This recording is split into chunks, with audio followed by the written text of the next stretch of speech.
the sun god has not always been necessarily a good person. At the end of the first age, apparently, well, it was either the end of the first or second age, but at some point, like the sun god was like not so good. Yeah. Welcome back to your favorite podcast, Drink Sake, and today a very special guest who actually get to talk to a lot, but get to meet for the very first time in person. This is pretty rare for me to travel outside of the U.S., but hi, how are you doing, Manu? Doing good. Very happy you came to visit me. All the way in Japan. All the way to Tokyo. Appreciate it. This is your first time in Japan, It's my first time in Japan, only the second time I've been out of the country because I went to London last year. Nice. But yeah, I'm just hitting the ground running because I want to get out there and see the world. What do you like more, Pennsylvania or Tokyo? Oh, that's so... technically, we haven't even really been to Tokyo yet. Yeah. Well, this is Tokyo. Okay, well, now we've been in Tokyo. we ate at a coffee shop, and it was delicious. Yes. Nice. Oh, wait, are you staying somewhere outside of Tokyo? We're staying in Chiba. Oh, Chiba. Okay. Yeah, Chiba. That's very nice. Yeah. I mean, it's all kind of Tokyo metropolitan areas. The way I've had it described to me is that like Chiba is Tokyo, but not really Tokyo, but Tokyo. I compare it to like if you live in New York, but you live in New Jersey, but you say you're from New York. It's kind of like, And the same goes for like Yokohama or Kawasaki. Like technically their own cities, but when you stand on the Skytree, which I heard you might be doing. We're gonna do that at some point. I didn't know that's the second tallest building in the entire world. Really? That's what I was told. Really? I don't know. Fact check that. I don't know. I'm gonna believe it. I'm gonna believe you. I'm gonna take that. That's my new headcanon. Second, but when you stand on it, it's genuinely never-ending houses. Oh wow! To the horizon. Yeah, just get up super high and just look at the whole horizon of everything. Yeah. Well, first thing, since this is an episode of Drink Sake, absolutely we of course have to kampai to brotherhood. Kampai. Cheers, kampai. Very good. Yes, it is. It has spillage. Which I think always we can just put it back. Oh, there. Absolutely. That was straight up sake, everybody. Yep. That was the first time I ever got drunk right there. Ugh. So yeah, this is this is actually I'm always quite impressed how good Shanks does it, or some of the people do it on a ship.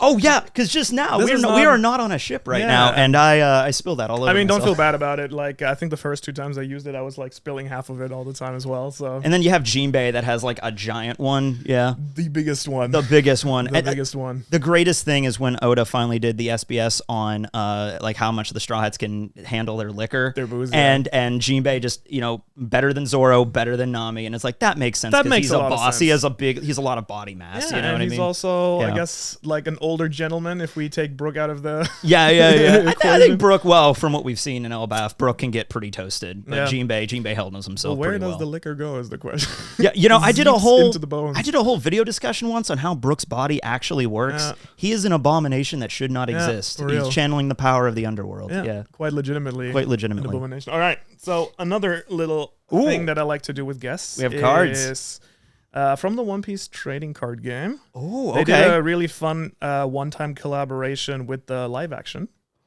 And so I got that, and I'm like, for guests on the show, you get to choose one, and potentially it'll be worth millions in 50 years. Yeah.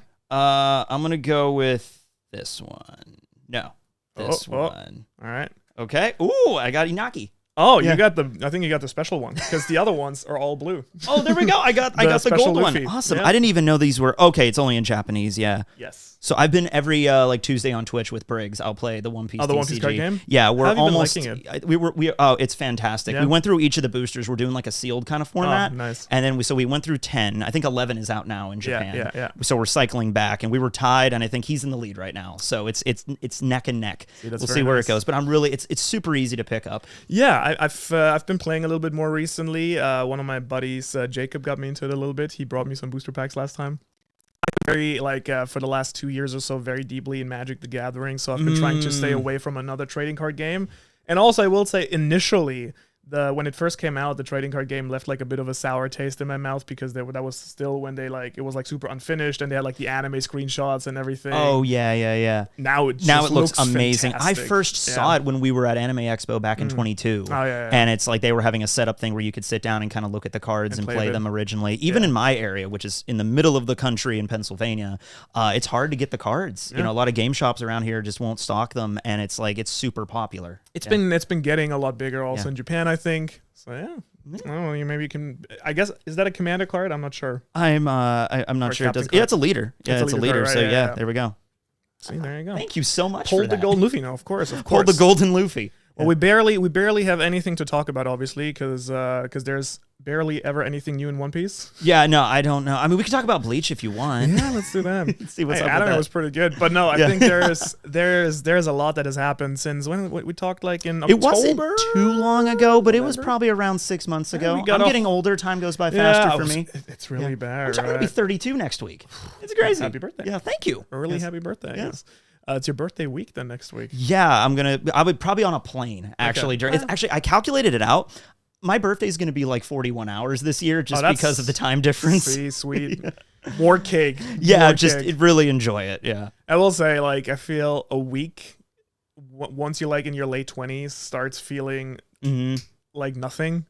Like it's Sunday and then it's suddenly Sunday again, and you're like, what did I do this entire That happens to me so much. And if I had any advice for somebody younger, I would say, yeah, time does go by faster the older you get. Yeah. It's magic or something. I don't know, but that's how it works. Yeah. I remember like when you're like still young, like when you're like a kid in like elementary school or something, like a year, like from Christmas to Christmas is like centuries.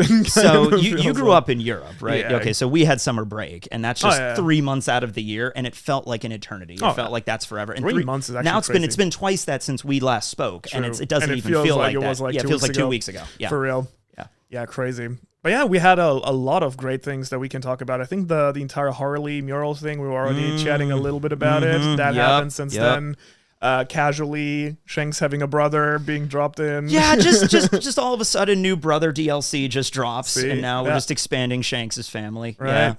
Quite great. What do you want to start with? What in recent, like in general, let's start with this. Have you, because Elbaph had already started, if I don't, if I'm not mistaken, last time we talked. Yeah, I believe we were just kind of rolling into it. We were a little bit like, not quite sure the entire like road thing was going on. It might have even have still been in like the Lego City arc. Yeah. By the way, you called that. Oh my God. Okay, so here's the whole story behind that. All right. I was doing a chapter live stream, like breaking it down, and somebody commented like, hey, the Sun God's mask looks like the figurehead on Hyruden's ship. And I went and looked at it, and then that got me thinking about the new Giant Warrior Pirates, and we pulled up the images from the chapters, and Rhodes' shoes looked exactly like the Sun God shoes, because there was specifically the close-up of the stilettos. And I'm like, what if it's Rhodes?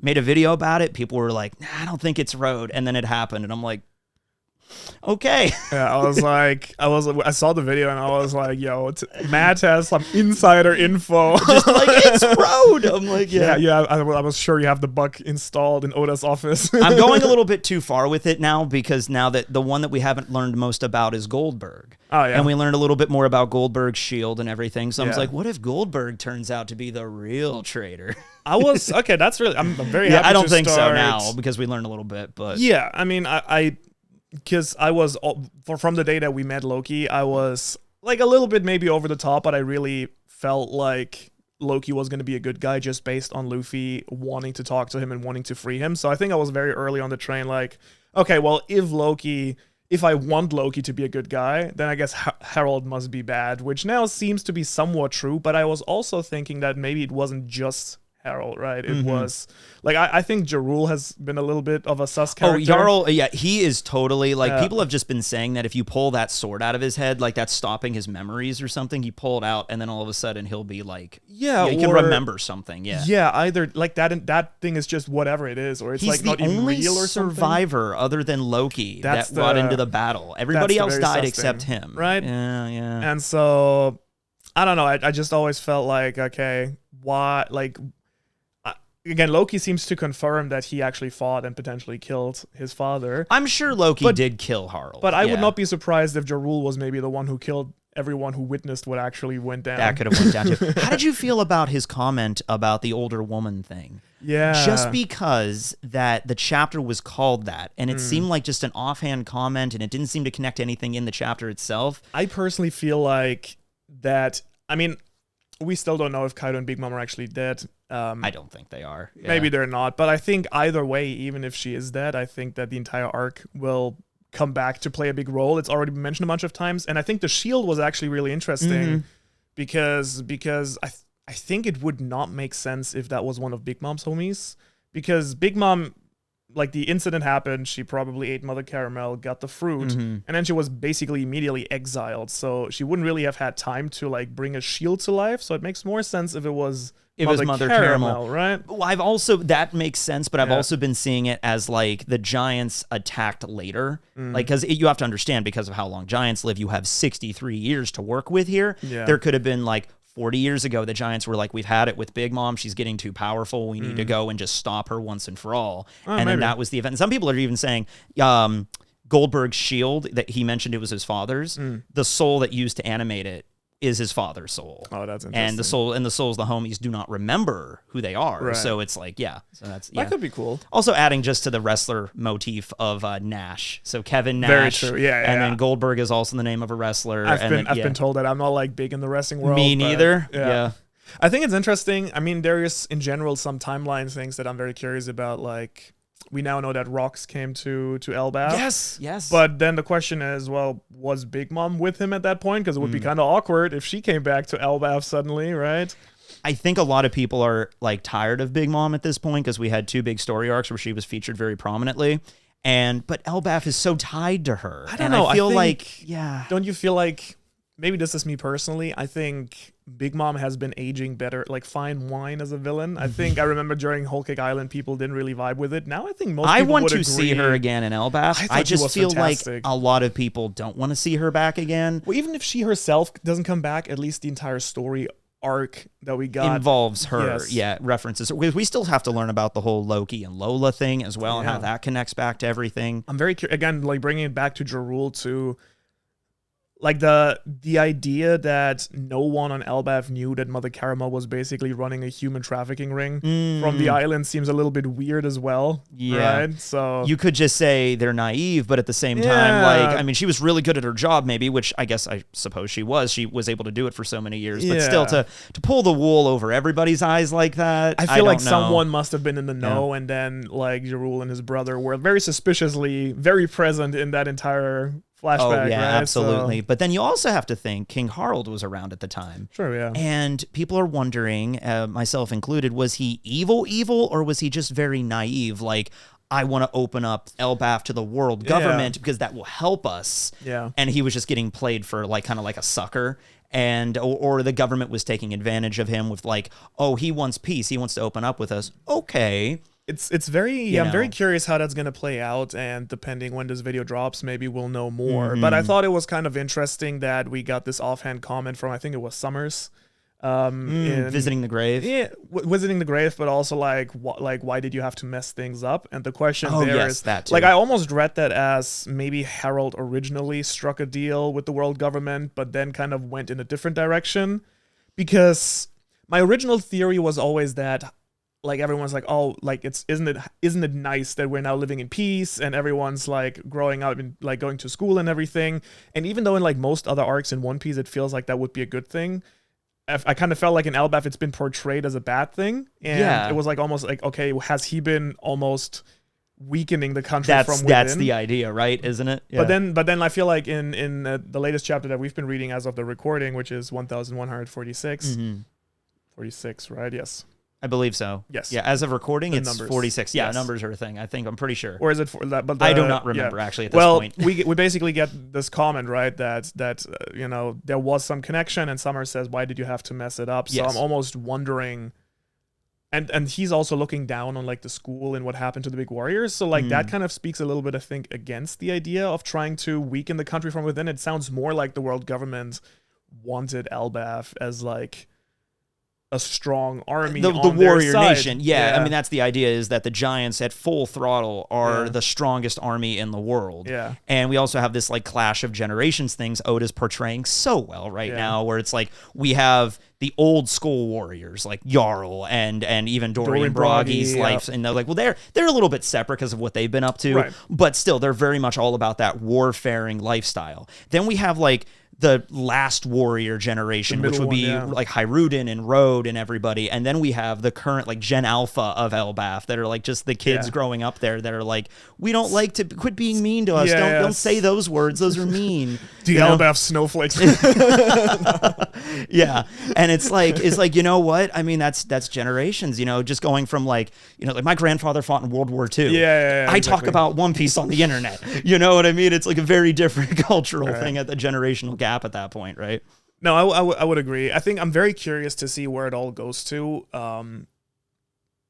Again, I think apparently from at least the situation that we have right now, it seems to me that all sides were unhappy with Harold. Like the government clearly had some sort of relationship or deal with him that he didn't quite live up to, but then at the same time he did something that Loki, because I get the feeling Loki very much loves Elbaph and like wants to like, and probably felt like Harold was doing something to, you know, that, or doing something that's not good for the country itself. I feel like the reason he killed his father was like he found out his dealings with the government. Maybe it was something like my father's being played for like a sap, and I got to end this here. And if the only way I can end it is I have to end it, you know. And he's also at this point like.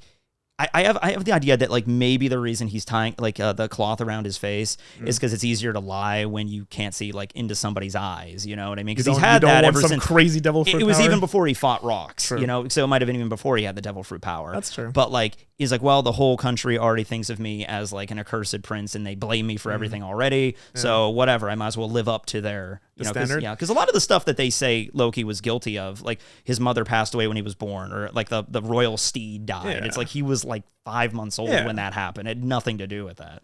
I mean, he seems like the classic good character who, or like this like good chaotic good anti-hero. I don't know if that's the appropriate term to use, but I think we'll see based on his actions. But so far, I've been kind of getting the feeling that he's good at heart, but kind of has been, you know, always the bad child. So I think at the core, he's going to be ultimately an ally in what's going to come. But then also I look at it like he might end Elbaph, but then Luffy was prophesized to destroy Fishman Island, which I think is going to happen, and it is going to technically be Luffy's fault. Ultimately, that'll be a positive thing. Everybody will live together under the same sun, but Luffy is going to be responsible for that. I mean, there's like so much interesting stuff there that like I always go back to.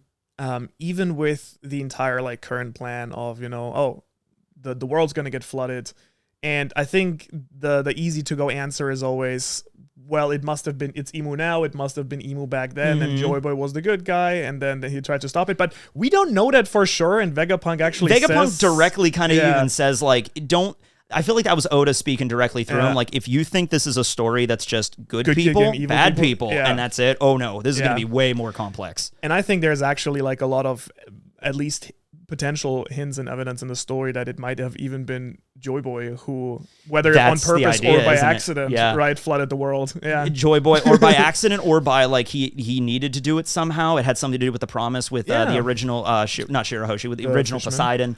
Yeah, or it could even be like again something of like choosing the smaller of two evils, right, or something like that. It was either let this happen or flood the world, and flood the world was for some reason a better option. Yeah. I mean, I think there's like a lot of interesting stuff. I've been like down some wild rabbit holes with like the entire Forbidden Sun thing and so on and so forth. I don't know. Yeah, I personally think it would be so fascinating if all of this ended up being a lot more morally ambiguous and gray. I think that would be the best way to do it, because I do not want One Piece to just be like, hey, there's Emu. Big bad. Emu is objectively evil. Yeah. And just kill Emu and everything's going to be good. Yeah. And just, Luffy's the good guy, and that's all it is. I feel like that would be so boring, you know? Do you also get this impression, and I had this feeling even before the Harley dropped, but now even more so, of this like repeating cycle idea? A little bit like in... I think we talked about this last time, the Wheel of Time series. I haven't read it, but yes. But this idea of cycles and repeating cycles. I think we mentioned Attack on Titan, if you've seen that. Kind of like that. That was something more appropriate. Like, I actually have read that one, And that's very much the vibe we get, right? That there is, you know, oppression, then some hero figure that brings like liberation and chaos, and the world gets better for a while, and then everything kind of goes back according to the Harley, it's like the sun god has not always been necessarily a good person. At the end of the first age, apparently, it was either the end of the first or second age, but at some point, like the sun god was like not so good. Yeah, you know? And I think it kind of what was it? The quote was like that he always appears whenever there's like great turmoil in the world, and he kind of brings chaos, but it could be in either direction. And that's also exemplified in the way that each of the giants literally are fighting over this. Like it's like political beliefs almost. Like he was a liberator. No, he was a destruction god. No, he's the god of laughter. He's the god of trickery. And they just start beating each other up at the banquet because of this. It's like Oda's telling us here, this is not going to be as simple as you think. Which I love. And I think with Emu themselves as well, there has been like a lot of interesting, like as little as we know about them, there's like so many interesting details that already say, okay, this is not like someone who like pushes little children out the window. Like we have like the little like garden thing that they love so much. Emu and is gentle.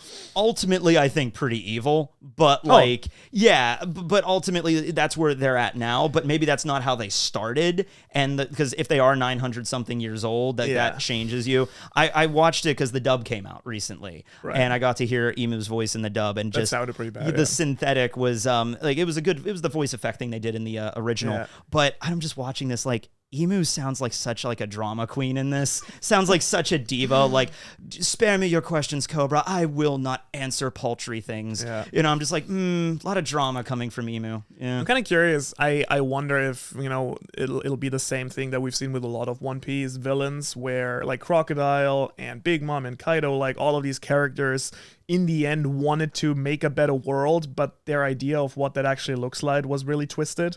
Or they had a good idea and it's just, it gets corrupted along the way. Or just the fact that because they've lived so long, the Gorosei and Emu just lose all sense of like empathy and concern for other people. And like as Saturn even said, like you got to view humans as just less than insects at a certain point, because that's how they do it. But I do also think that they are, I'm not sure, I would like to think that also each of the Gorosei potentially have like slightly different personalities, and some of them, they're not like automatons or anything. They've all been recruited. I think they've been recruited to different time periods. And also what I feel like is like one scene that always stuck with me is when they order Professor Clover to be killed over like some of them look very pained by having to kill him, right?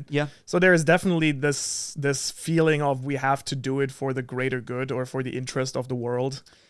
I was shocked at first because I assumed that they would just bow to the will of Emu, and they do. But like when Emu wanted to use the weapon to destroy Lelucia, which I don't know if you know where that is. It's an island. I think it used to exist. I don't know. But I haven't seen it on a map. I don't know. I haven't seen it on any maps either. But they didn't immediately just say sure. They were like, people are going to die. There's like 1 million people on that island, and and then Emu was just like, proximity, do it. I'm like. Okay, we'll do it. You're saying it, but like they hesitated for a bit. Then again, they have the day jobs of actually running the government. I don't think Emu does paperwork. You know what I mean? I would agree. I mean, even with Saturn, even though he is objectively like a bad person, he cared about science. He cared about Bonnie. He was like he didn't touch Bonnie. You know, he kind of respected that. You know, the entire. He was like, oh, just a child. We don't have to worry about her. He only like started attacking her when she started getting in the way of his plans, basically, right? And then we had the flashback with Emmett where he was even like to the scientists of the day, like 200 years back, was like, oh, I don't want you to scrap this. I'll take all the fallout. Don't worry about it. And he ultimately did. He ultimately died. So I think, again, and I feel like that makes it so much more interesting, because this like, we're just evil because we were always evil kind of vibe. It's just boring. It's okay to be evil in a character, but you got to give me something to go with more than that. You know? Can I ask you something? Go ahead, And this might just be me being delusional and wanting things to happen. Have you noticed the very interesting character arc that Akainu has gone through? Oh, that like, okay, so his character arc, I would say, starts out as like, I need to get, and I think a lot of Marines actually have this, where it's like, I don't like the way things are run. I'm going to keep gaining ranks until I reach that point. And he's a very cruel, absolute, thorough justice kind of dude. And, just wiping out the, people on O'Hara and everything. He becomes Fleet Admiral finally, and he realizes just how much of he is now a pawn on the chessboard. That's what Fleet Admiral gets you. So he's starting to, I think, realize how messed up everything really is. I kind of went from thinking that, like, the thing that often gets thrown around, right? Like, the 3 characters that Luffy needs to defeat are Emu, Blackbeard, and Akainu. I'm not that sure about Akainu anymore. Like, not saying it's not going to happen, but I've been kind of getting except for Green Bull, I feel all the admirals to this point have been having like very contrarian little arcs. Green Bull is a discussion in his own right. Yeah. He's basically like the Akainu fanboy that's like, I like Akainu, I want to be just like him, and because he wants to be like him, he ends up kind of even worse than him. Exactly. Turning into something that even Akainu would look at and be like, okay, maybe dial it down a little bit. You're going a little bit even too far for me. But then again, Akainu did kill Ace, so I always pictured Luffy and Sabo teaming up. And Sabo reaching a level of heat with the Maramara that burns even hotter than magma, ultimately killing Akainu. I mean, I'm not against it, especially if he kind of does not end up changing. I've just thought it was very interesting, as you say, ever since he got that position, you know, he kind of starts seeing more and more how corrupt the government is.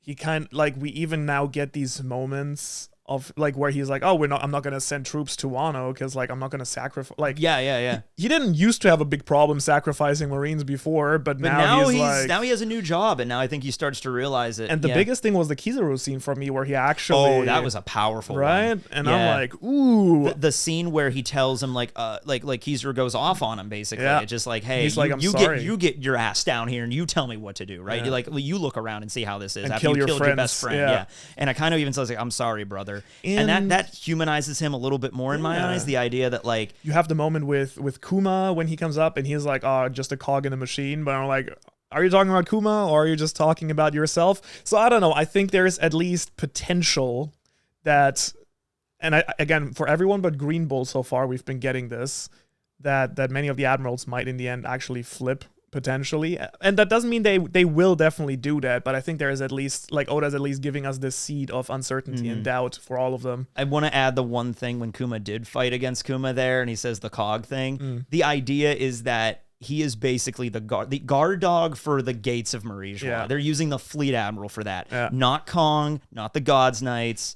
not the Gorosei. He's their front guard dog. What is Kong doing, by Kong the way? Wasn't his entire deal to be leading, like being the in-between between the Gorosei? He is basically that. But he doesn't do anything. Before we learned kind of about Gunko, it seems Gunko was recruited from the lower realms, you know? Yeah. Before we learned about that, I would say Kong is the highest status in the government you could achieve as like somebody that's like a regular civilian person. Yeah, I imagine he's just really tied up in paperwork, you know, because his job, whatever his job is as commander-in-chief, he's not out there fighting. He's not going out there fighting. But my impression would be like whenever we see Akainu dealing directly with the Gorosei being up in Marie-Joie and stuff, I'm like, isn't that Kong's job? I would feel if there's a threat on Marie-Joie, like if Kuma managed to get past Akainu, Kong would have been the next step in the line. Like, Kong, you go deal with it. Oh, you can't deal with it? All right, God's Knights, you go deal with it. I hope we're going to get to see him fight. Kong, he has arms, dude. He still lifts. Do you think he's a monkey? He just turns into like King Kong or something? No, I mean like name-wise. Oh, a monkey family. Okay, I get you. Okay. And then there was the other thing I wanted to bring up. I can't remember what it was though now. I think it was just a mentioning, kind of like branching off of that, talking about Gunko and the Gods. I mean, like there's transition. We can actually with that bring it maybe back to Elbaph actually. Specifically what we talked about, and we should save this for the podcast, but we were talking a little bit about how we both kind of now have no idea how long Elbaph could actually run for, because I don't know, I went into the arc very convinced, like, no way this is going to be shorter than Whole Cake Island. Kind of feels like the climax right now, doesn't it? Then again, Egghead had a lot of moments where it's like, that feels like a climax. That feels like the end of the arc. And then the Gorosei show up, so you never know.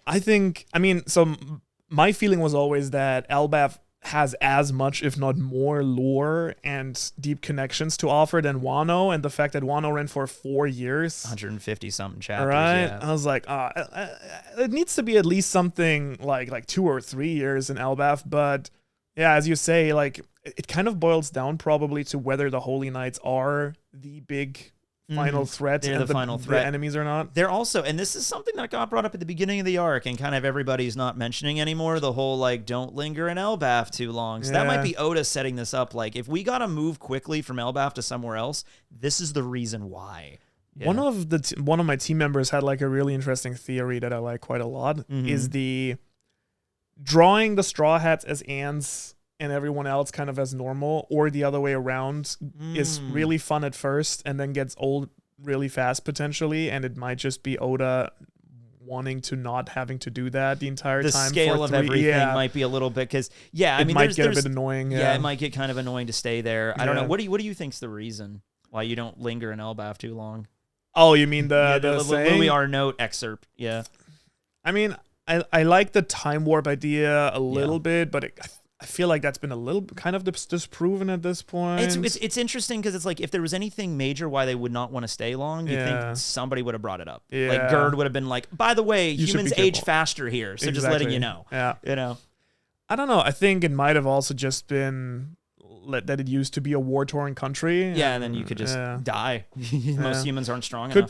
Could be. I mean, what I love about Elbaph the most maybe is that even despite the entire Viking like aesthetic, Norse mythology. Technically, it's the technologically most advanced country. Yeah. They have magical cubes that make rainbow bridges that you could just float on. Yeah. So technically, like they are the country with the most working ancient. Then we have the facility that's embedded in the tree that's apparently 3,000 years old. Which, by the way, I love that. When Lilith just popped out and was like, hey, Frankie, check it out. This building, 3,000 years old. Crazy, 3,000 years old, and it was like, okay, Lilith, thank you for that information. Straight out of Ghibli also. Yeah. I love that. I made my entire chapter review around the 3,000 years because that was like just my favorite detail about the entire thing. I was like, to you, 3,000 years from now. It's the third oldest date we actually get in. We have unless because one thing I always forget is like the age of dinosaurs was mentioned. And it was like 100 million years ago. 100 million years ago. But in terms of like dates like past that we actually have. The Tree of Knowledge was planted 5,000 years ago. This facility existed 3,000 years ago. I think Adubana in between. And Alabarna was 4,000 years ago. Yeah. So this is like 5, 4, and 3. Which again, kind of interesting, which means that Adubana was technically built on the top of a mountain. Yeah, exactly. But then again, I also thinking it's based off of, a lot of like Middle Eastern and like Egypt, obviously, because of the pyramids. So the idea is maybe that country wasn't as affected as much as the rest of the world. It was also a really big island. So maybe it did flood, but it didn't flood as much.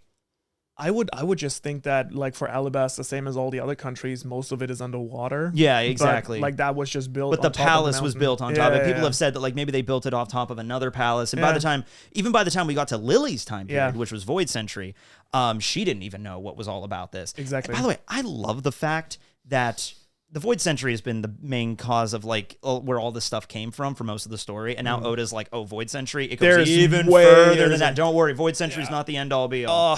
We have at least 2 other apocalypse before that. Like one of my little pet theories. Also, I really like the idea that Nika potentially was one of the people who lived on the moon.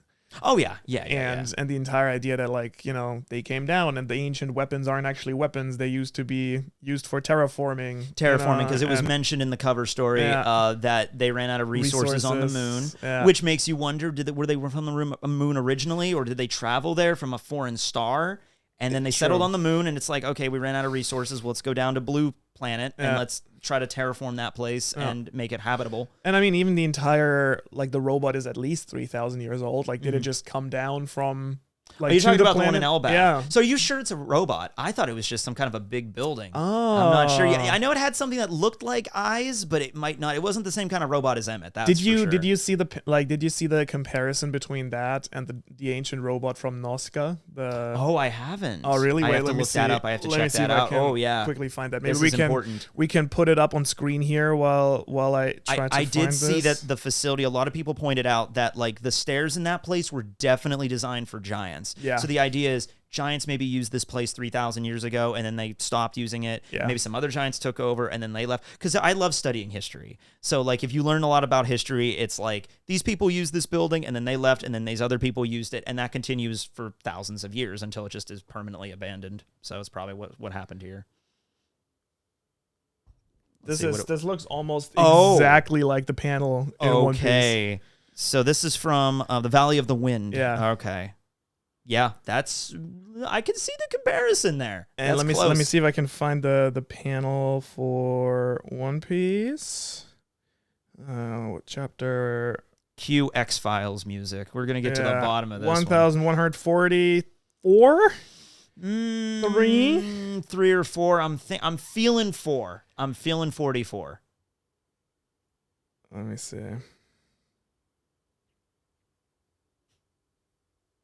Why is there only the most cropped in version?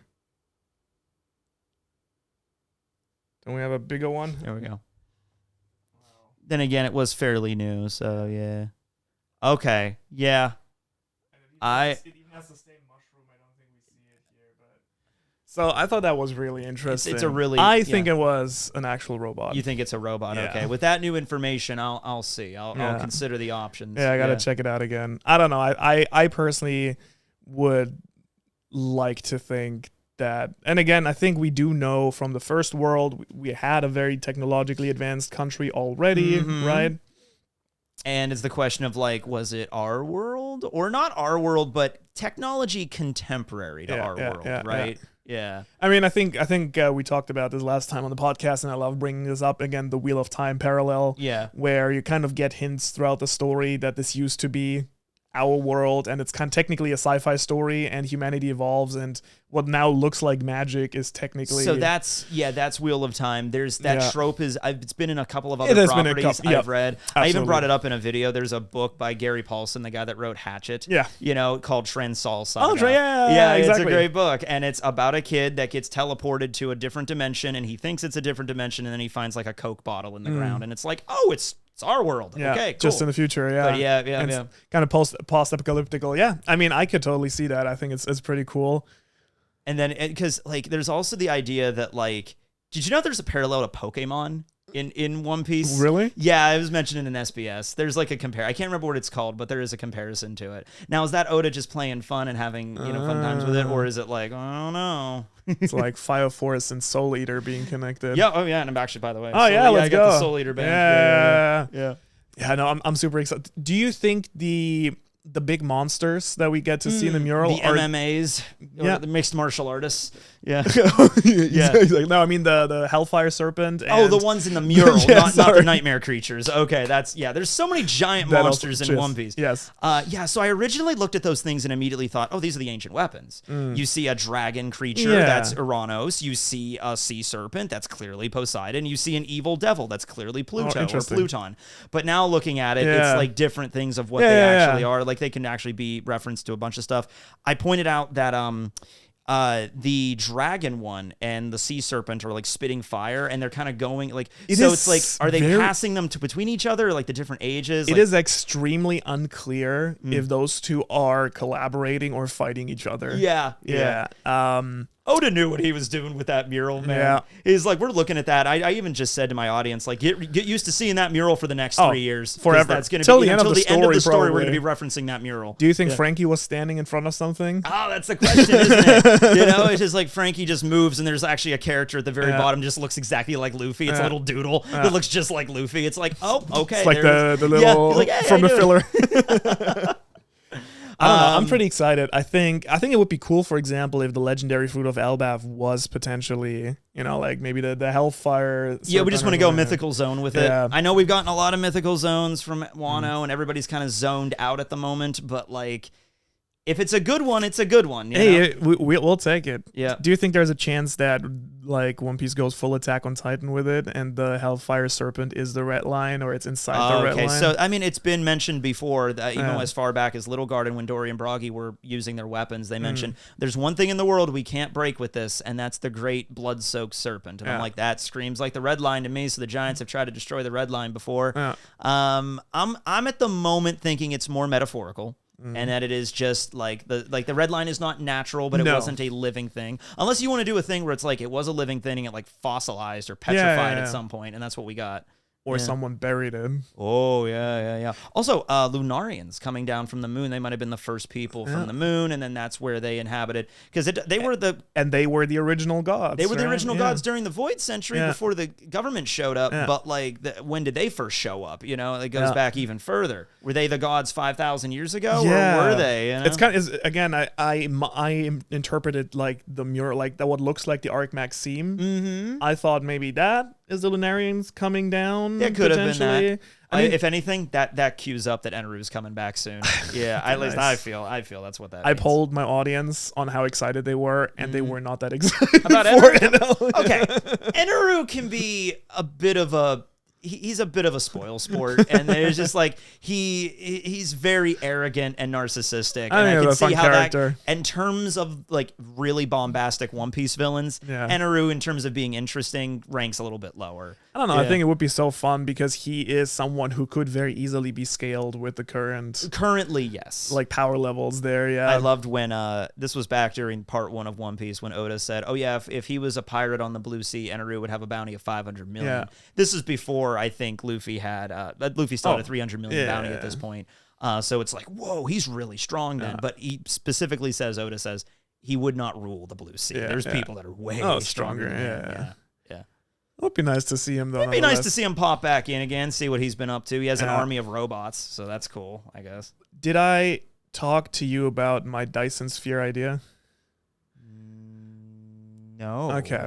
But I know what a Dyson Sphere now is. It's the thing that the idea is it's a theoretical concept to surround the sun, and then you basically just channel the power from the sun into various like solar panels, but more complicated than that. Satellites, essentially. You use and you're using 100%. That's also referencing to an Isaac Asimov story back in the day called The Last Question, which I'm a big fan of. Nice. I don't know that one, Yeah, a little bit. I'm not a huge fan of sci-fi. I know a little bit, though. Yeah. But yeah, I mean, I thought it was always, the idea probably that, based on the numbers that we get for the amount of islands we get on the One Piece planet and so 20 on. million, the idea like that it's like, it must be way bigger than our planet. Oh, it's definitely bigger. So, and then, the model, the weird, like, geocentric model. The geocentric model of the universe, Ohara, which are most likely not moons. Those are probably planets. And that's a geocentric, yeah. So that would then mean, like if it is planets, and we know that Ohara did have all that knowledge, what if because it's clearly the One Piece planet in the middle, but what if that was the star? I was kind of wondering, especially since in the mural we see them going down into the earth, and coming out with the star fragments. Yeah, the star fragments, and they're like going down with like halos over them, and then it's just like they're being reborn or something. And it's like, or are they coming up with the halo fragments? I think they're going down. They're coming up with the star fragments. They're coming up with the star fragments to power the city. Are there halos? Yes, there are halos. Oh, yeah. Really? One of the do you want to reference the mural?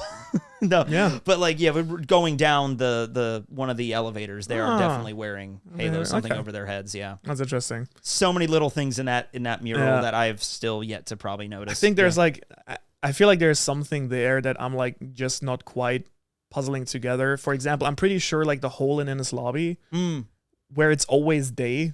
Yeah. And then you have like the Forbidden Sun in the earth is such an interesting thought. If there's anything I know about Oda, it's like he likes taking conspiracy theory kind of stuff and making it so like hollow earth theory. Yeah. Well, in One Piece, the world might actually have legitimate evidence for being hollow, considering that there are these giant holes that are just not getting filled up. There was like a fun theory I discussed with someone a while ago who was like, what if like the One Piece world is just on the inside of like is like inner Earth, but then obviously why is there a sun and like how does that work? But I thought it was a really fun idea where like maybe what if everything is the wrong way around? But then obviously NL is able to go to the moon. Yeah, he's able to float up to the moon, but like the idea is it doesn't work the same way in our world. Yeah. One theory I wanted to do for the longest time is there are like no stars in One Piece except the one exception. And like we went through the entire story and checked. The only exception is on the moon. When NL's cover story is the only time where we see stars in One Piece. There are no stars ever in One Piece. So what could that mean? Either Oda just doesn't want to draw stars or there's something. What's also interesting that, NL can breathe on the moon, which means that the atmosphere of is that breathable. Is really big, I've thought about that before, like whether or not that's because he has the Goro Goro no Mi, but I'm like, well, I don't actually know. I couldn't tell you because. But then the automata are also floating up using helium. They're using helium. They're using little balloons. But like I've just said, we've never seen a Logia in a vacuum environment or a no oxygen environment, and they can't breathe underwater obviously because devil fruit weakness. So it's like we'd have to see, like, I don't know, you take Aokiji and put him on the moon, could he not breathe? But then I think the space pirates also are not wearing any like but they're aliens though, so they might have different rules. Might be like Frieza from Dragon Ball. You just like you can't, he just can breathe under, and he could breathe in space. It's just I don't know. I think it's kind of I mean, I personally don't believe in the inner like it would be a fun idea that like the entire One Piece, like we're actually on the inside of this Or planet. we could go Journey to the Center of the Earth with it and have like a dinosaur forest down there, just a giant jungle. Like there's different layers of Kong versus Godzilla. Yeah. I mean, it would be kind of fitting also with the entire what we get with Crocus at the beginning inside of Laboon. Yes. I feel like, I mean, probably not the entire One Piece world, but I'm pretty sure there's going to be something, whether that's Laugh Tale or something that's going to be inside, like... The idea also is, like, after we learn that a flood is imminent, all of the different people doing what they're doing, like, Rayleigh is a ship coder for a living, and Crocus lives inside of a whale. Yeah. It's like, okay, they were preparing for Scopper this. Gabon is married to a mountain. Scopper Gabon is married to... Ripley and him have a lovely, lovely relationship, yes.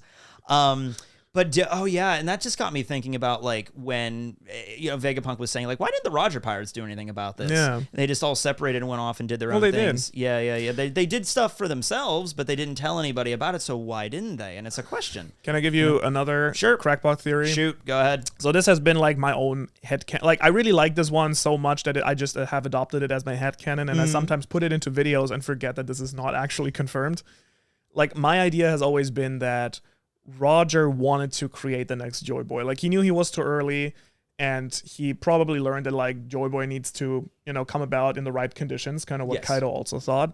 So what he does is he disbands his crew. He finds another D-Clan member to make a child with. I'm sure they were in love too, but like, who knows? Yeah, maybe. Yeah, that's not important. What's more important is having a son to continue on the generation. Yeah. So he makes a kid that's like both 100% D-Clan member. Yes. I think what happens is that he then stations Crocus at the beginning of the Grand Line, stations Rayleigh in the middle, stations Scopper Gabon towards the end. This was a plan then. And I think that he sends Shanks off to find the Nika fruit, which Shanks finds and immediately heads from the Grand Line to Luffy's island, where also Roger's son happens to be raised. I think that like Shanks was actually looking for Ace, and Luffy just came in. I don't think Shanks knew about Ace at that point, but this could be spun in a way that could make sense. Yeah, I feel like it already kind of is lining up really well. If it was a plan. If it was a plan from the beginning, yeah. And they would kind of explain why. Because Shanks didn't go immediately. He was saying to Buggy, like, let's go get it right after. And he's like, well, wait, hold on a minute. Let's wait a minute here. And then I'm going to go do something else. In the end, like, he gives Luffy the straw hat, by which Crocus, Rayleigh, and then Scopper Gabon immediately know who Luffy is. It's like Shanks / their captain's straw hat, like the symbol of like the chosen person. Then Crocus is the person who first tells Luffy about Laugh Tale. Yep. Rayleigh obviously trains him and helps him get into the new worlds, and so on and so forth. I wonder what Scopper's gonna do. We don't know exactly. Like maybe he has a I would be specific so task. Down for another little time skip. Maybe the Oro Jackson is there, because that's a big question of like what happened to the Oro Jackson, what happened to the egg, you know, and it's like maybe Scopper's keeping hold of it or something. Yeah. But I don't know. I think like for me that always made a lot of sense that was all, because clearly like we do know that Roger entrusted Shanks with something, and I think the Roger Pirates are just located so strategically, always waiting and then immediately knowing Luffy when he comes. And that does paint Shanks in a different light. So I never looked at Shanks as like he's evil, like he's going to be like a final villain. That's why we have Shamrock now. But it would be an interesting viewpoint to like, because I like the idea that he just didn't have a job to do or a task. It was just like, I see Roger in this kid, and I think he's going to be the next king of the pirates. I think he has a shot, and gives him the hat of just like, I just feel it. I'm making a bet on the new era. But then to spin that with be like, no, this was all something that was kind of orchestrated by Roger a long time ago. I mean, it's obviously very romantic when you think about Shanks sacrificing his arm, but very clearly romance gone, buddy. Very clear, yeah, true. But very clearly the fact that he went after the Nika fruit, he very much knew what he was going for there. Again, the entire fact that Shanks' entire crew hasn't eaten a single devil fruit. They all like there's something that they know, which that requires. Well, I don't know. Gab might have, because Gab has that energy attack thing. The weird thing, yeah. Yeah, where he's like, it actually resembles one of the devil fruits from the first movie, which is like this like gao no me, the shout fruit. Has it? I might be making this up. Hasn't Oda in some SBS stated that none of the red hair pirates are allowed to eat a devil fruit? He might have said that none of them have one, but even then I feel like that's kind of a little strange. It could just be a hockey thing, because you just say that. Well, it would make sense obviously if like knowing now that the world has been flooded and the chances that some important location, maybe Love-Tailed, maybe something else, is probably underwater. I would say the core groups, as in Shanks, Yasopp, Beckman, and Lucky Roo, definitely do not have devil fruits. He might have said something like that, but I'd have to go back and check. I'm not sure. I don't think he ever said anything like they're not allowed to have them, like it's a policy or something. I don't know. Yeah. But yeah, I don't know. I personally think it would explain a lot more, and in my opinion it would also because I know people who have been complaining about, I mean, I personally never had an issue with it in that sense, but I know people who have been complaining that the Gear 5 thing, you know, like took away from Luffy being like this random guy who just like became strong. You know, I'm just like, I have a weak rubber fruit and I still become the strongest. You know, to this day, because I went back and watched an older video where I talked about Luffy's powers, and I was reading the comments, and it was like, you know what I like about Luffy? Simple power, but he made it work. Yeah. And I'm like, I mean, at the end of the day, when he got it, it was still a simple power. He didn't get God powers right out of the gate. No. He got God powers when he trained with it, and he had to die to get them. So I'd say that's a pretty good trade-off there. And he didn't get it until chapter like 1044. So it took a while. It took a while to get him those powers. And I think they scaled up really well, you know, with like the Rennie's Lobby and getting Gear 2nd and 3rd and then 4th through the time skip. And Oda's pretty good at like, okay, how long can Gear 4th really last with Luffy? You know, like Doflamingo, okay, Katakuri, okay. When we get to Kaido, okay, it's not going to cut the mustard on that one. I think my point is, though, even though it would be cool or romantic maybe if Shanks gave his arm for like some random kid who ate some random devil fruit, but I think it just makes so much more sense that this was very much calculated. He was like, okay, well, I wanted to give this to my captain's kid, who was made specifically to become Joy Boy. Yeah, it was Ace. Which was technically also Whitebeard's plan to turn Roger's kid into the next But Pirate that also King. brings up a whole thing with, like, how does Ace feel about all this? Because Ace was, like, hated his father. Yeah. You know, he's like, I don't want to be a pirate because of Roger. I want to be a pirate because I want to be a pirate. Well, I want to be my own. I want to make my own name. If Ace found out that, like, my dad wanted me to be this prophecy fulfiller, chosen child, he would have hated that. Or maybe he did know, and, like, that played more that into might have it. been the reason why he was like, I wasn't made because, like, I was wanted. I was just supposed to be. I was a means to an end. Yeah. That's a horrible thing to realize when you're a child. Yeah. And I think it kind of speaks to Luffy, though, like him kind of stepping in and ruining the plan in his own way, and then becoming that person. I don't know. And then I think just like assuming for a moment that that's what happened, you know, Shanks wanting to look for Ace to make him the new Joy Boy, guide him, and he sees Luffy eats it. He's like, well, I better make sure now that this kid is actually going to be the guy. Yeah. It also does question, like, if they did know it was the Hito no Mi model Nika, like, what were they going to do with it after? Because the implication is they didn't know. Well, they didn't mention it, obviously, in Chapter 1, because that would have been a massive spoiler. You mean at the beginning. But yeah, it was just like Lucky Roo like, draws the... He's like, Luffy, did you eat this? It's a magic fruit. And Luffy's like, yeah, it tasted like crap, but like I ate it. Yeah. I think from the implication that the government tried to get their hands on this fruit for like 800 years, they finally do it, and then like the second they get their hands on it, Shanks swoops in and takes it. It actually does make me realize, like, there was the flashback with Who's Who when the Shanks was attacking them, and he's like, why are they coming after this? Isn't this just the fruit that turns you into rubber? Why are they coming after this so much? So it did seem to be that the Shanks crew, the Red Hair Pirates, waiting for it, knew what it was at the very least. Yeah.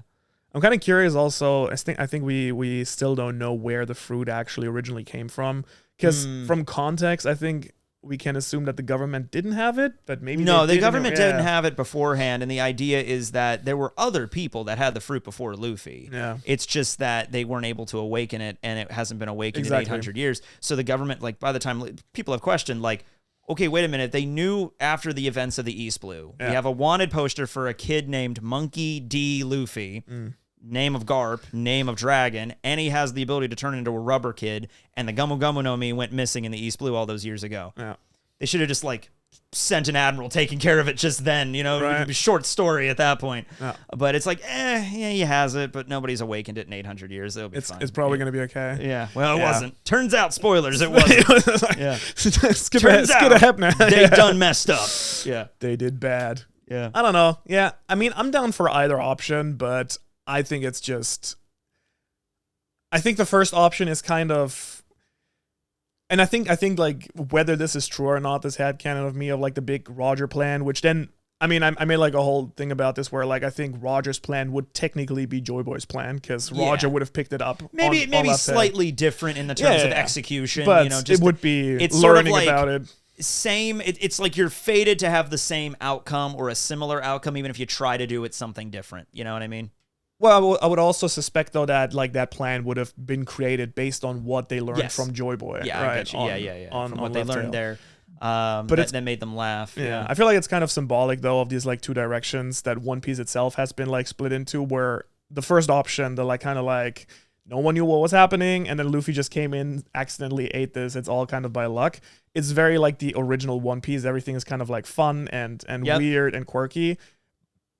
But I would make the argument that now One Piece has shifted over from like everything that we thought was weird and quirky and just like fantasy turns out to have like a scientific explanation, and lore and whatnot. You know what? I think what Oda did that was really masterful is he wanted to tell a serious story with this lore and everything, but he wanted it to be funny and goofy, and he succeeded. And that's hard to balance. You can't have a lot of like, we're doing this really, really serious thing with the backstory that involves like the deaths of millions, billions and then go of people. Funny.